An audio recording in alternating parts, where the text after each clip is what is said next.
好，这一周由超美超甜超可爱的凹酱给大家带来本周全球军事新闻。首先我们来看一看亚洲板块。8月31日，日本防卫省公布了2023年军费预算，达到了5.59万亿日元，约合398亿美元。其中最引人注目的要数此前被称为宙斯盾系统搭载舰的大型水面战斗舰。虽然本次军费计划中没有写明具体建造成本，但肯定会超过成本28亿美元的陆基宙斯盾系统。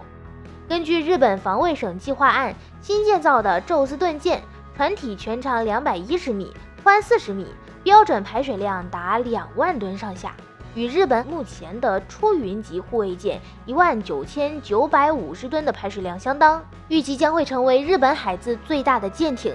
新舰将主要用于长时间海上反导警戒，大型化有利于减轻海上摇摆，也为日后增加反高超和激光武器预留了空间。防卫省相关人士还补充，新舰将沿用陆基宙斯盾系统的 SPY-7 雷达，这款雷达比以往舰船使用的雷达更重，为使重心平衡，因此需要加大船体。武器装备方面，将搭载 SM-3 Block 2A 和 SM-6 导弹，用于防空反导。此外，报道还称，未来还会在舰上装备射程超过1000公里的巡航导弹。那么，日本搭载巡航导弹的宙斯盾舰性能有多强呢？首先，这种射程超过1000公里的巡航导弹是基于日本12式反舰导弹改装而来，为亚音速构型。因此很可能具备雷达隐身能力，基本上可以覆盖周边地区的沿海城市。如果部分国家没有极强的防空能力，那么就算是发动对内陆发动打击，对于这种巡航导弹来说也不会是个难题。但根据日本的和平宪法，目前的日本在法律上并不具备部署巡航导弹的可能性。即便是装备了性能强大的宙斯盾驱逐舰，也只能将作战用途集中在防空和反导这2项任务当中。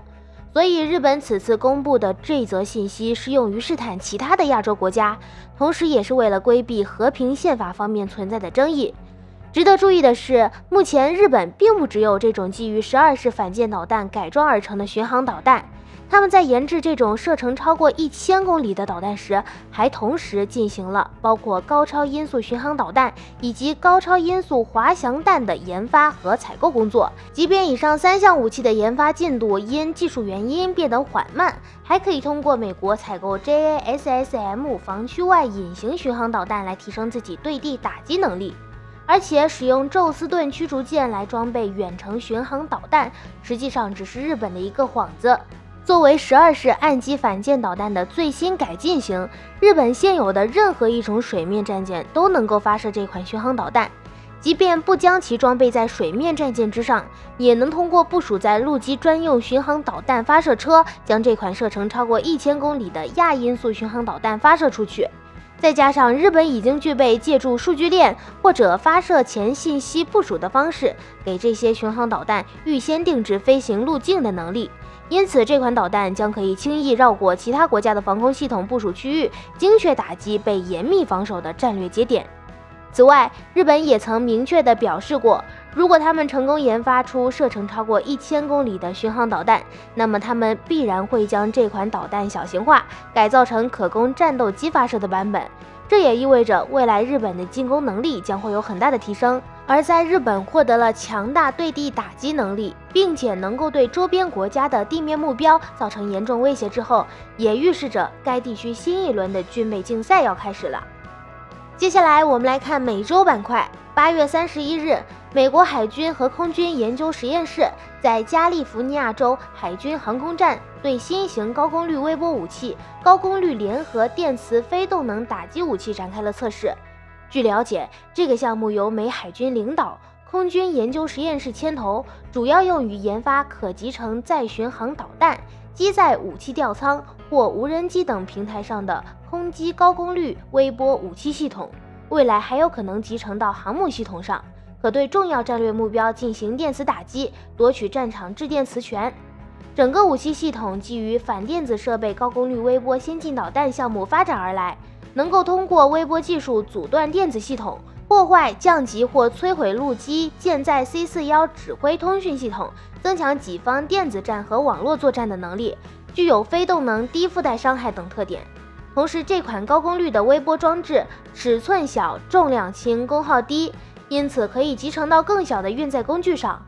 目前具体搭载的平台还没有确定，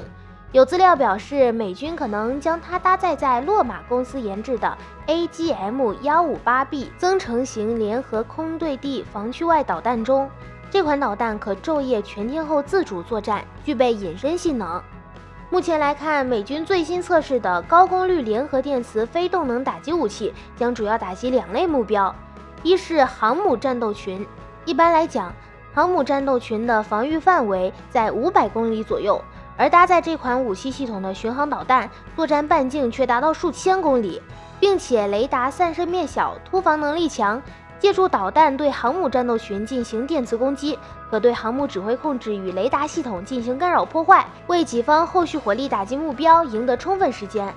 二是地面卫星指挥通信与预警雷达阵地，此类目标在现代战争中具有重要的战略价值，由前端天线与后端计算机处理系统组成，通常情况下分布在数公里的范围内，凭借着巡航导弹的突防能力，进入作战范围后，能够通过多次的不连续电磁打击，对一定范围内的卫星接收站与预警雷达形成干扰，造成网络阻塞、丢包、数据错误、计算机重启等现象，使数据及指令无法正确收发，影响系统正常工作。整体来说，美军在转向大国竞争战略后，将重点放在了对对手国的威慑和制胜能力上，因为他们认为当前的一体化防空系统对其现役空中装备威胁极大，而高功率微波技术则是其维持竞争优势的重要技术。所以这种背景下，高功率的微波导弹对于美军来说就有着重要的实战价值。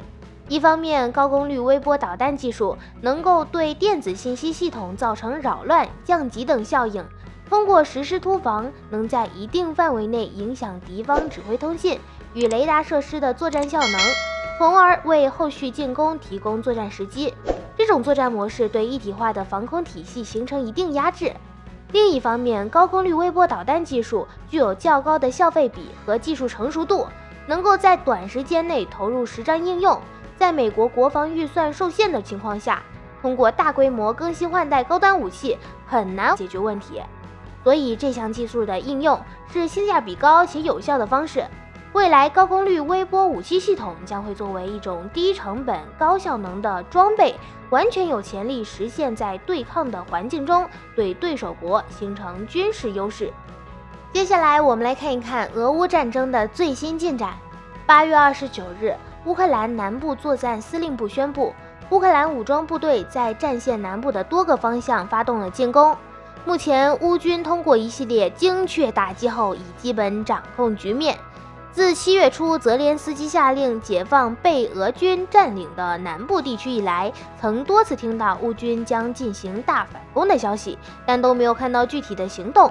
那么这一次行动是乌军大反攻真的要开始了吗？种种迹象都表明，此次乌军展开的军事行动比以往的规模都要大。同时，乌军也开始积极宣传战果。29日当天，乌克兰卡霍夫卡作战大队就报告说，顿涅茨克的民兵武装第109团已撤出其在赫尔松州的阵地，甚至连支援他们的俄军伞兵也逃离了战场。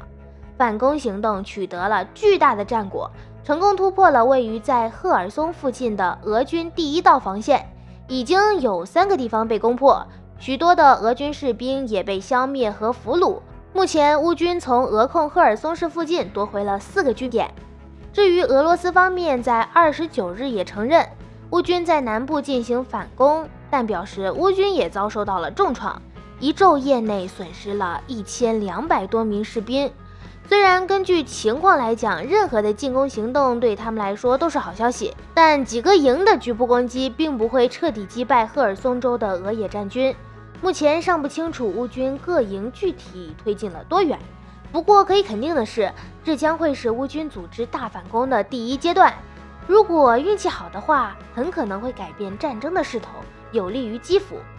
同时，泽连斯基如果计划在今年解放赫尔松的话，那么他们需要现在就开始行动，因为现在已经步入秋季，随之而来的就是大范围的降雨，这将极大的影响乌军坦克、装甲车以及步兵推进的速度。如果错过了这个时间节点，他们就只能等待冬季的到来。还有一点值得注意，目前有迹象表明，俄军正在向乌克兰输送兵力。例如，他们在今年夏天招募的数千名志愿者组建了新的第3军团，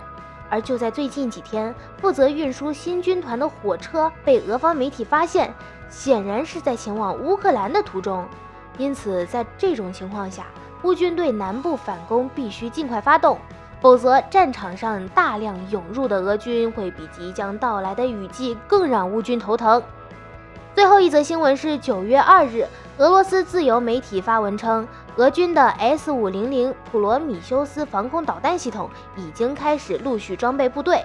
而 S-500作为俄罗斯自主研发的新一代防空导弹系统，各项性能都比 S-400强上不少，可拦截15倍音速的飞行目标，单个 S-500可以一次性跟踪20个目标，可以同时对10个目标发起攻击，拦截射程3500公里以内的弹道导弹，并且还可以击毁高度达200公里、距离600公里的低轨卫星。整个系统安装在10×10的大型卡车上，机动性很强，单个作战紧急机动仅需不到10分钟就可以部署完成，目标锁定后仅需4秒左右就能够完成发射了。不过，由于 S-500使用的77N6系列拦截弹，战斗部使用了落后的定向破片杀伤结构，同时电子技术方面的限制，导致只能依靠地面火控雷达来进行指引，打击精度较低。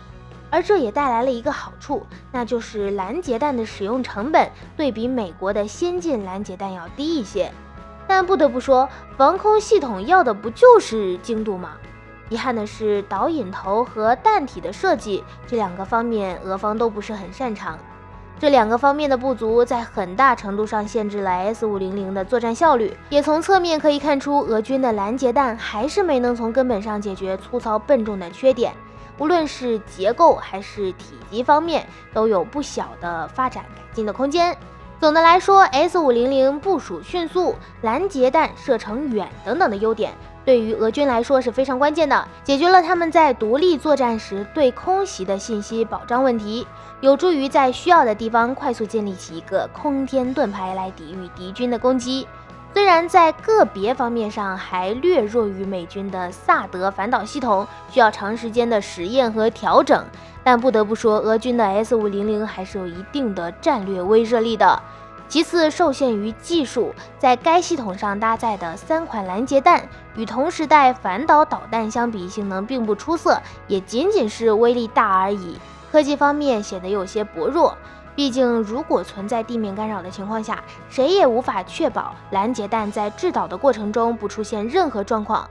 至于俄军对 S-500系统的代号为普罗米修斯，也证明了俄军初期设计时是准备对标美军的宙斯盾战斗系统的，但至今也没有大面积的列装使用，所以两者之间还没有足够条件来进行综合比较，具体作战效果和表现还需要时间和实战来验证。